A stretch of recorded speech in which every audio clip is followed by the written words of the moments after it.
Pete, thanks for coming in. We're going to talk about your street performing and the Covent Garden Centre. So tell us where you started and how you got into street performing. I got into street performing 22 years ago when I was about 20 years old, and I was labouring on building sites at the time, doing unskilled labour for work. I happened to live with somebody who could juggle a bit, and I was a bit like, let's have a go at that. Yeah. And this person, I picked it up, and this person said to me, when you're practising, you should do it outside with a hat in front of you, because that makes you practice longer, because it's a little incentive to keep going longer. So I thought, okay, I'll give that a go. Makes sense, on the Holloway Road for the first time. Oh, right. And I discovered after a while I was making more per hour than I was labouring on a building site and having a lot more fun doing it. So I kind of thought, well, why not? maybe I'm onto something here. Yeah. And it went from there. It's about 15 years I've been performing Covent Garden. Right. Ish. Was that, what made you change? So you're on Holloway Road, juggling, suddenly you moved to Covent Garden.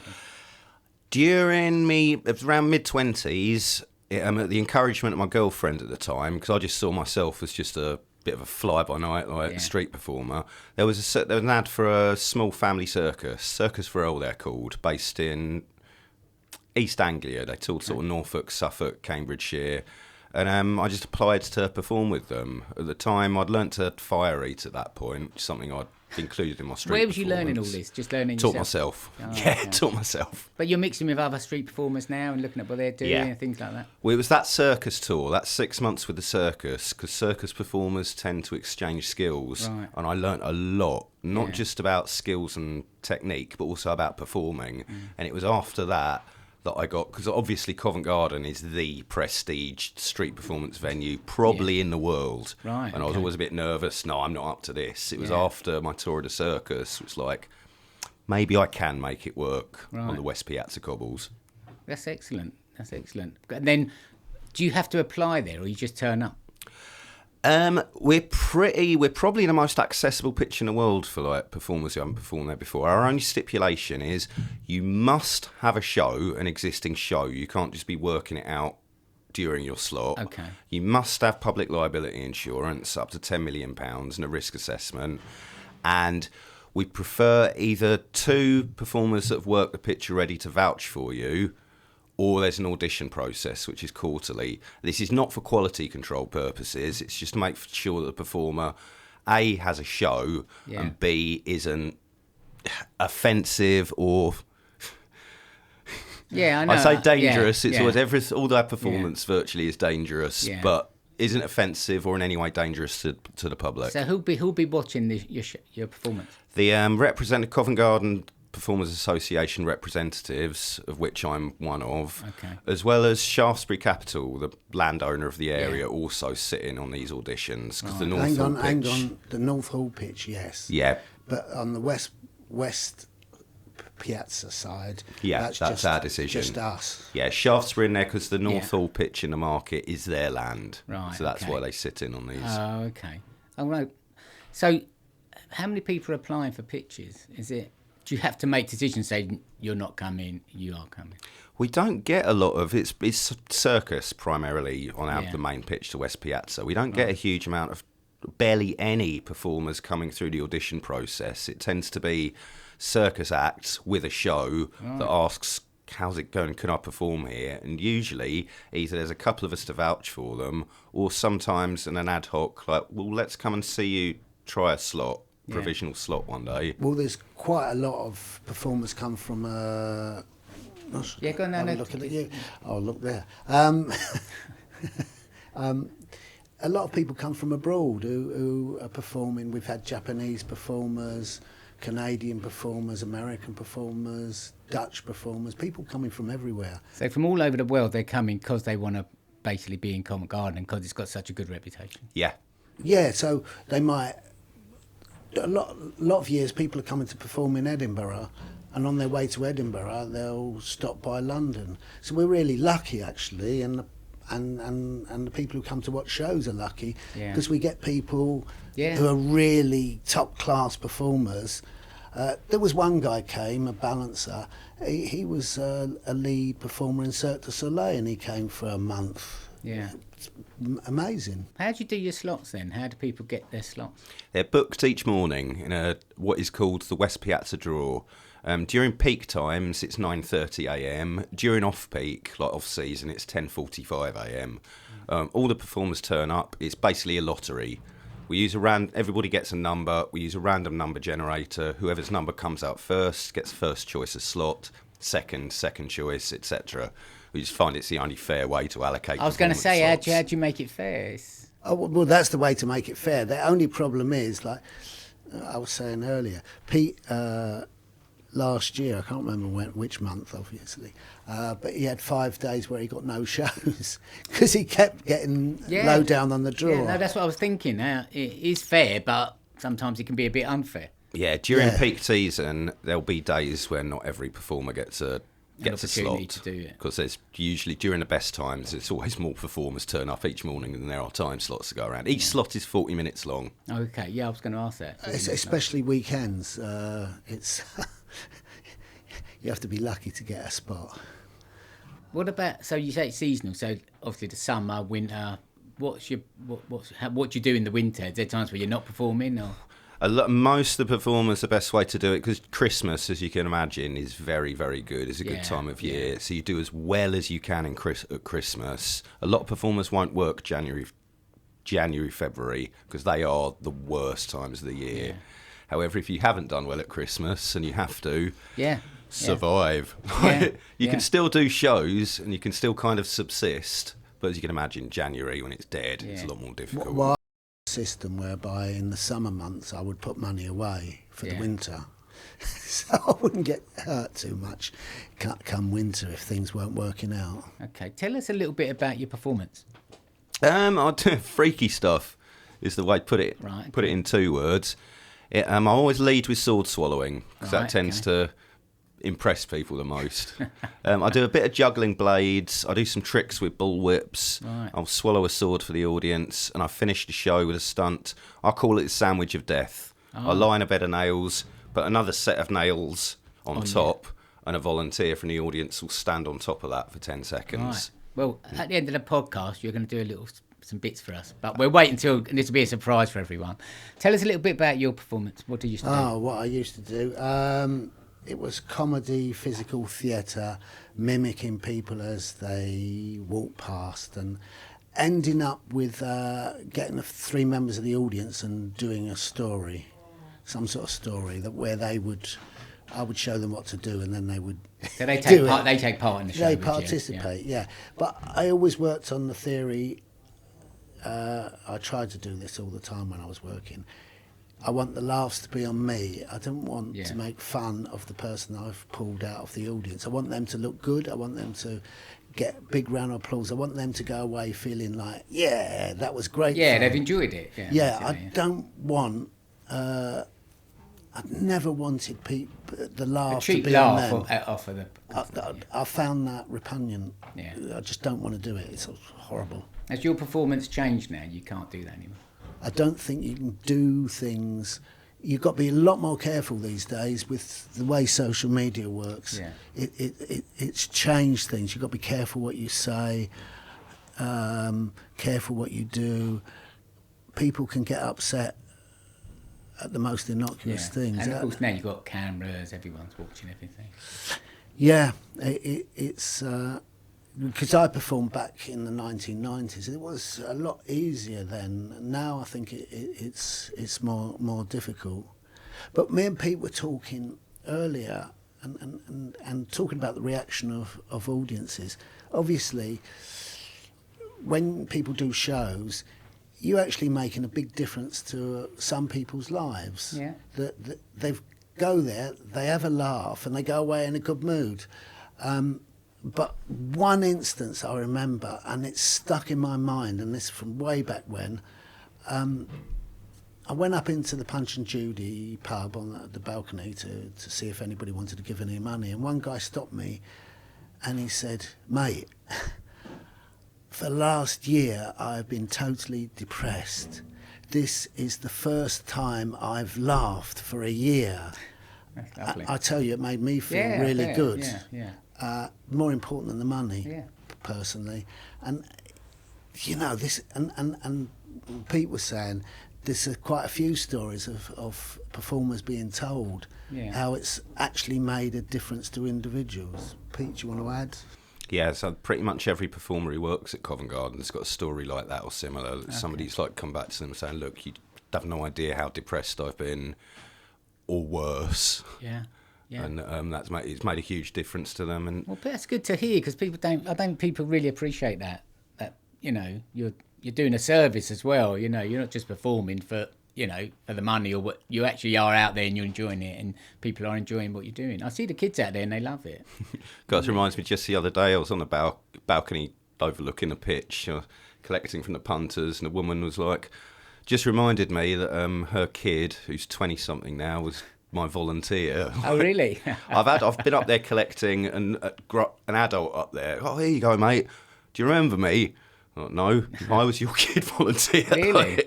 So you do take children in to help you sometimes? Sometimes I've not so much I've streamlined my show a bit lately, but it's fairly, Mel, fairly like common, like. Yeah, people use volunteers. Yeah. Getting a kid as a volunteer is really good, but you've got to treat the kid really carefully and not end up with someone who cries. Then you're in trouble. Yeah. Because they come out for a nice day, they're sitting with their parents, you don't want them crying and won't get scared. Well, the great thing is, if the kids had a good time and everybody, they won't have experienced anything like that in their life. Suddenly there's all these people going, you're brilliant, you're fantastic. And the parents are filming, and then they go home, I'm sure, and they'll link it to their telly, and the kids can see. It's all of that stuff is really fantastic, and I mean, I think I can speak for all the performers. It feels really good when you make people laugh and they applaud. It's a great feeling, isn't it? It's a wonderful feeling. There's nothing I can compare it to. How do you manage your times where you haven't got an audience and you're standing there alone? Leave the pitch with the tail between my legs. It does happen. There's days when it's just not out there and you can't get a crowd, and you just try and deal with it as gracefully and with as much dignity as you can in the time. But it's interesting. There was a good example. It's not exactly the same. What was it? Who was the last? Not Crystal Palace. The one before it was Newcastle. It was Newcastle United. Well, unfortunately, someone somewhere agreed that the Newcastle fans could come into Covent Garden and celebrate before they went to their big match at Wembley, and it was horrible, because for anybody who lives in Covent Garden or works in Covent Garden, the place was suddenly full of mostly men drinking a lot, throwing flares, swearing, and all the rest of it. It's not Covent Garden. Covent Garden is not like that. It's not that sort of area. And you were on the pitch trying to do a show, weren't you? Yeah, I made the hubristic mistake of trying to perform for them. Oh, my God. Went about as well as you'd expect. Yeah. Well, it's difficult, isn't it? Well, you've got a football crowd you're performing to. It's, But they let Crystal Palace come as well. I mean, we saw messages from Crystal Palace fans online saying, we're going to take over Covent Garden. But they allow it then? The management allow them to come in? I don't think. How would you keep them out, really? I do not know, but Covent Garden is, I call it a family area. Yeah, absolutely. It is a family area. Yeah. It's families, predominantly families. You have school parties come sometimes of the year, but it is not. It's not primarily pint drinking area. No, it isn't. That's right. It's just not that. How's your relationship with all the shops that are in there? They welcome you all? Yeah, good. The shops and the market traders, I think the relationship is generally good. Occasionally there's like, how to put it? Occasionally there's points of contention, just in terms of volume and whatever, but in the main make it work. Like, for example, the market traders like us because we're always available for change for them. Yeah. If they need change, we're always there for them. they also like it because there's this symbiotic thing. Like we bring in customers, we bring footfall. Yeah. How have you seen it change over the last 15 years? Oh, I mean, Melvyn's been here a lot longer than me, but even in those 15 years, just in the type of shops there are, the kind of shops that were there for what I'd call, normal everyday people, all seem to have been gradually priced out with rent increases and whatnot. There's not very much there, like retail-wise, for just normal folk. We lost, what was it called, that cafe? Harry's, was it? Oh, was it Masters? I still miss Masters. There was an ordinary cafe in the area where you could go... Just have a normal cup of tea and a fry-up or whatever at normal prices. Well, they got priced out and it was a real shame. It's a shame that the landowners have to maximise their profits on every shop. Yeah. Yeah, sure, you've got to make money, and that's what you're in the business for.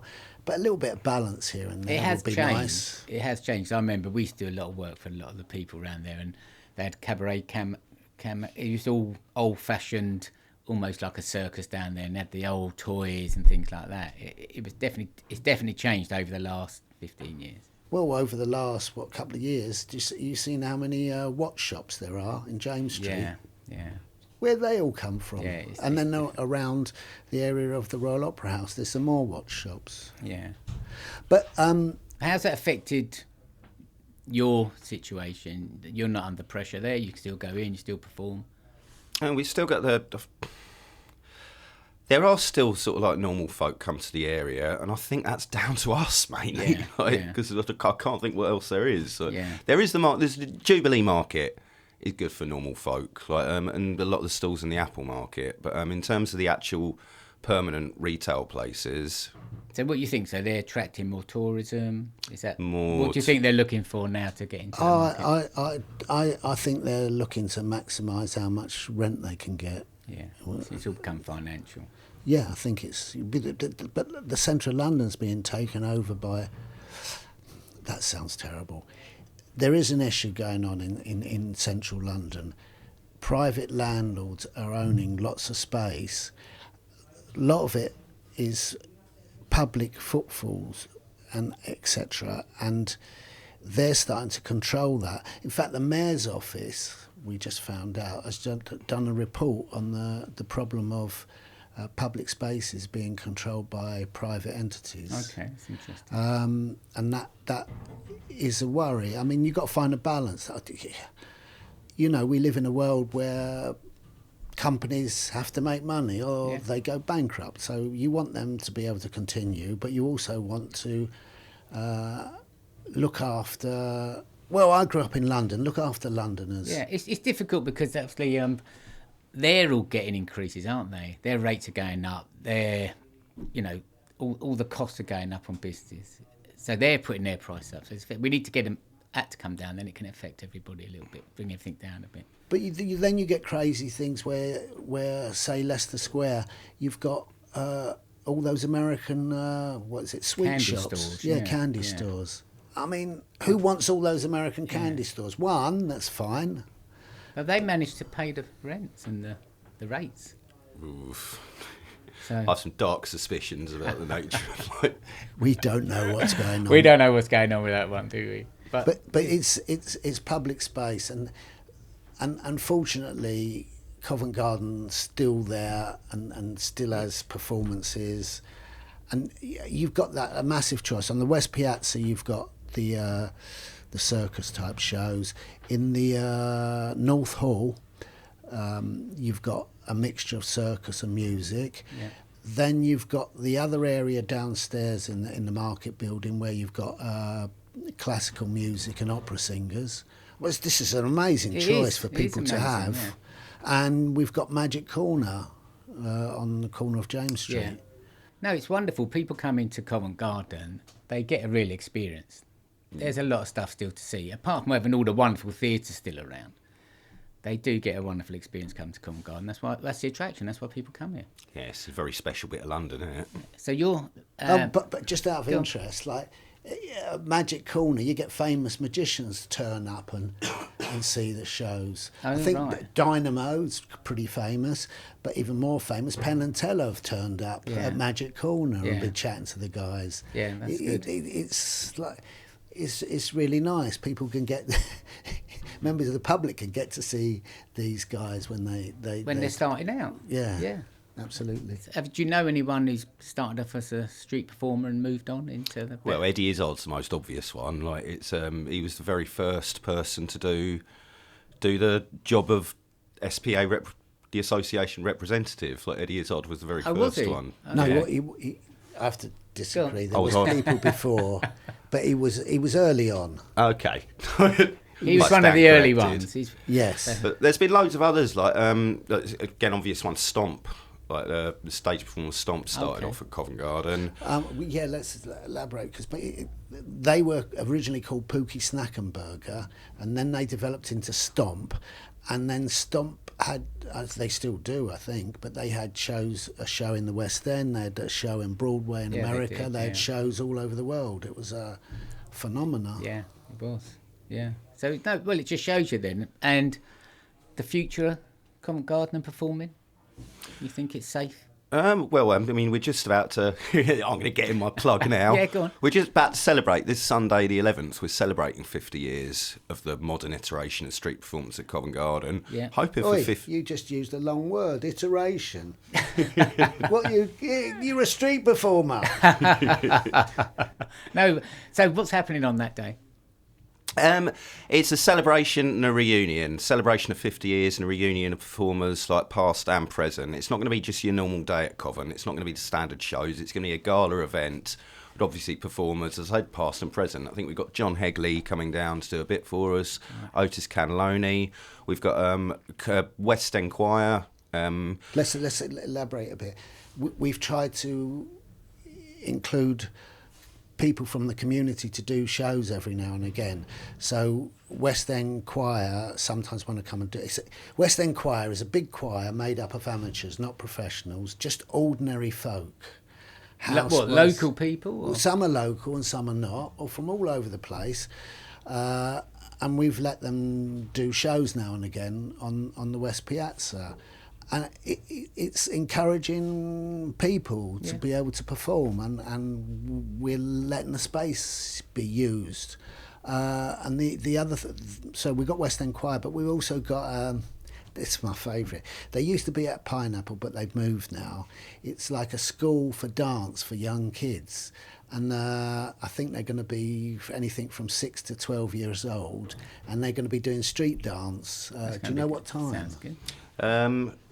I can bring it up for you. Well, look, we've got something here, so everyone can see this on the camera. It's all happening on Sunday, May 11th. Yeah, it should be a really, really nice day. We're quite looking forward to it. A lot of work going in. We've got to add, people in the local area, if you've got kids, especially young kids, 3 years, 4 years, 5, 6 years old, in the church gardens, we're doing this together with Alternative Arts, who are running the church part. It's a Punch and Judy festival, so all day it's free. You don't have to pay any money. There are shows, Punch and Judy shows. They just run continuously because there's like 20 Punch and Judy shows there. Yeah, so anybody in the area, if you got you don't have to be young from children, the area. bring them along. Yeah, because there's constant shows. There's a whole day of it. And none of this, you're going to get to see everything, and none of it requires you to have a ticket. You just come along and take part, get involved, and everyone's going to be... And this is all happening, on Sunday the 11th? Yep. From 11 till 4. Yeah. It might run over a bit, but the main things are between 11 and 4. And it should it's be all free. Really fun. Yeah. I mean, if you live local... Why not this turn is up? Great. Yeah. And especially people who've got 3, 4 and 5-year-olds. Yeah, it's excellent. Gets them out, hopefully good weather, and it'd be a great day out for everybody. Yeah, Church Gardens is really interesting because not only is there puppet shows, but there's stands where they've got lots of puppets, and you can look at you can Well, get that's a great chance for to the look at adults it. as well, isn't it? Yeah, absolutely. It's like a little museum of Punch and Judy shows. And we just found out there is a plaque at the back of the church, which is the back of where we do our shows. What is it called? St Paul's Church. There's a plaque there, and it's homage to Punch and Judy, and it's homage to Pepys, isn't it? Yeah, Samuel Pepys. It's reported to have seen the first Punch and Judy show there. And that plaque was unveiled in 1962, and it's on a Pathé film news broadcast. Oh, is it? Oh, right. Yeah, okay. one of the. Someone found it on YouTube. It's great. It's like the old-fashioned soundtrack and. Excellent. But Covent Garden, on the whole, if people are coming from all over the world, which they do, it's still a great place to visit, isn't it? Rick, this show's just excellent. Everyone's obviously going to see that. Are these something that's going to be on like every year? Is it something you're looking to do lots of? No, this is a one-off. It's quite a lot of work to put together a big festival, but there'll be shows always. But Covent Garden is great. You know, for families, you've got street shows, but remember that we have, what is it called? The museum. You've got the Transport Museum. Yeah. We've got the Transport Museum here. Yeah. I mean, you've got all the shows, you've got all the theatres. Just walking around, you've got all the history.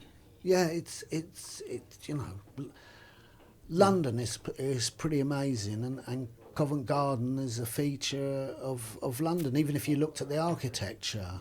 Oh, absolutely, you know, there's so much to see. And then it's you had the Bow amazing. Street police station, which unfortunately is closed, but you still got the museum there. Yeah, there's the Bow Street Museum. Yeah, so there's a lot in this area. So that's for people to, when they come into London, really look into Covent Garden, have a look what's there, and go and see it all, because there's a lot to do. There is a lot to do. It's more than a day, isn't it? Yeah, yeah.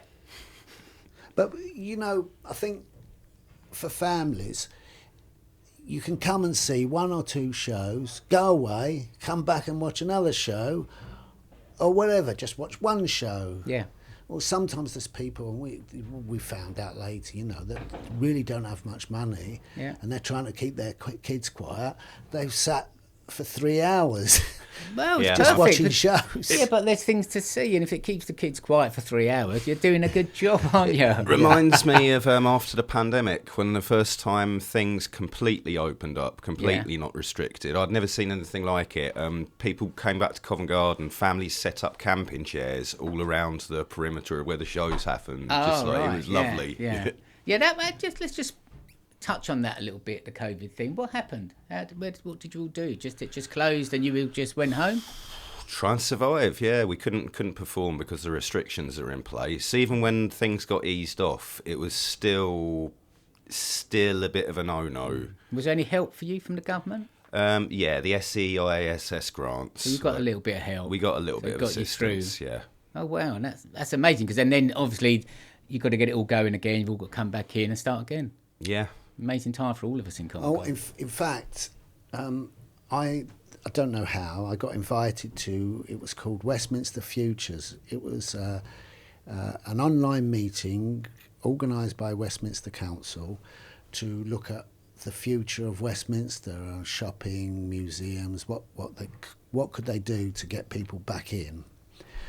And Westminster had paid for a survey, and it turns out that street entertainment in Covent Garden were up number 2 or number 3 in things that tourists wanted to visit and come and see.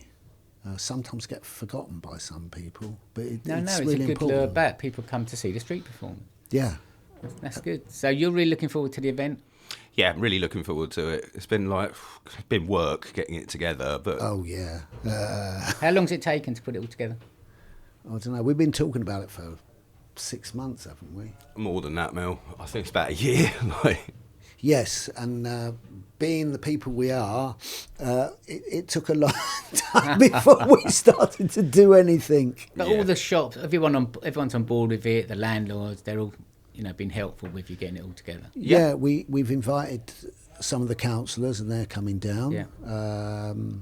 How will Covent Garden Station cope with it all? You've only got a lift. Oh, good grief. Hopefully everybody can go to Charing Cross at Holborn. Give everyone a warning not to walk up them stairs. Oh, yeah, I used to be able to do that. Did I'm you? getting Good older. blimey, you're fit. No, I'm Yeah. getting older. I can't do it now. So yeah, we'll give you a warning. Don't go up them stairs. Not unless you're fit. Oh God, there's a If lot that of keeps- stairs. Yeah. No, it is. It is a walk. But that because you've only got that one station, so you do encourage people to come from Leicester Square, Holborn. Yeah, but I do that quite a bit. Do you? I go one stop on to Leicester Square and walk back. It's a really close. Yeah. So people don't have to worry about if Covent Garden gets overwhelmed. Get out of Leicester Square. You can still walk up. Yeah. And then you've got the best of everything.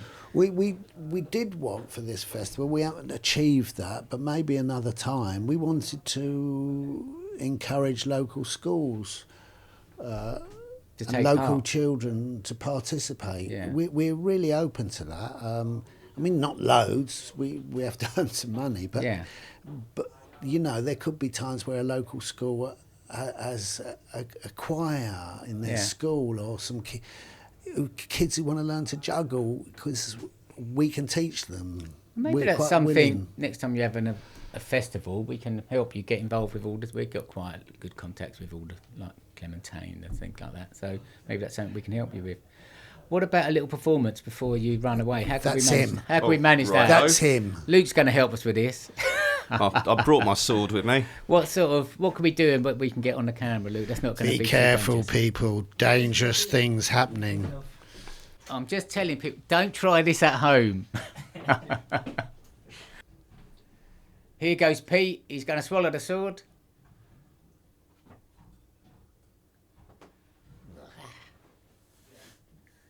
Fantastic. Look at that. That's what you call a performance.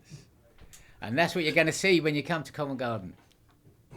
No, thanks for coming in. But I hope it all goes really, really well for you. And I hope there'll be plenty more events going on in the future.